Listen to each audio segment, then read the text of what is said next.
Good morning, Fantasy Bay. Mike Williams here with another Week 13 game preview. And today we're going to be going over the Bucs versus the Jaguars. Let's get it started.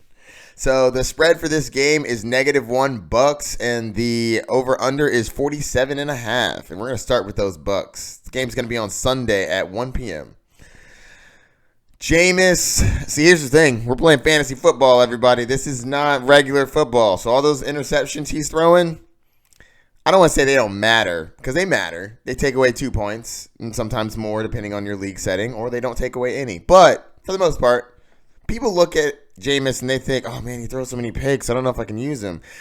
And Jameis Winston can throw 2 to 3 picks a game and still be very viable. He throws for 300 yards a game literally almost every single game.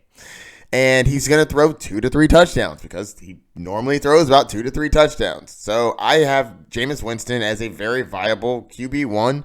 I have him in the middle, somewhere around like 7-8.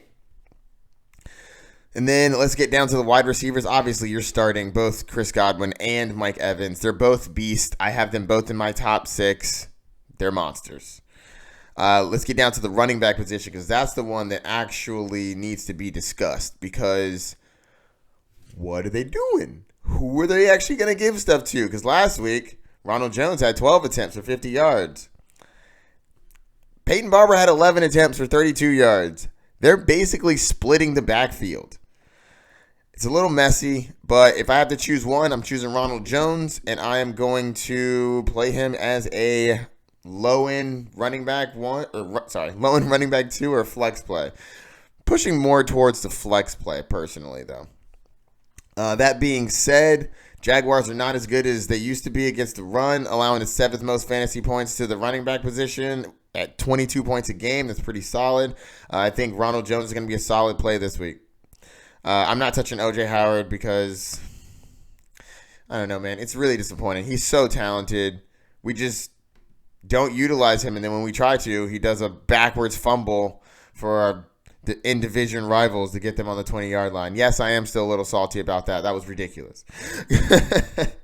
All right, let's get over to the Jaguars. Nick Foles playing okay, not too bad. The Bucs are not very good against the quarterback, and by not very good, I mean the second worst. Allowing 22.8 fantasy points a game. I think that Nick Foles is a fine play this week. You can definitely start him.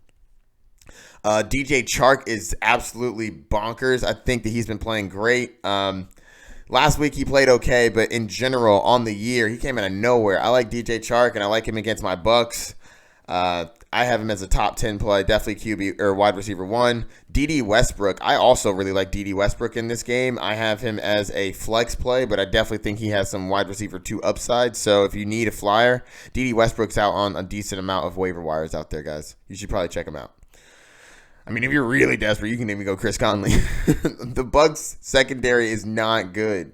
We are getting roasted. We're the worst in the league against the wide receiver, allowing 31.7 fantasy points a game. The worst. All right, but where we're bad, guarding the wide receiver. Where we're great, guarding the running back. Unfortunately, Leonard Fournette is a monster. He is a freak of nature. He is a very large, strong man, but our defense is solid, so I don't think that he has an amazing breakout game, but I do think that he plays pretty solid. I still have him as a top 12 running back, so I definitely think he's startable for sure, obviously. And I believe, you can also start the Jaguars defense. We're going to throw picks. Bucs throw picks. We get fumbles, or we give out fumbles. We score, but we also give the defense their scores. So you normally end up with a middling defensive score. I have him as a top 10 play this week. And that's going to do it. If you have any questions, hit me up. Don't forget to like and subscribe. Check out my social media down below. And good luck this week. Peace.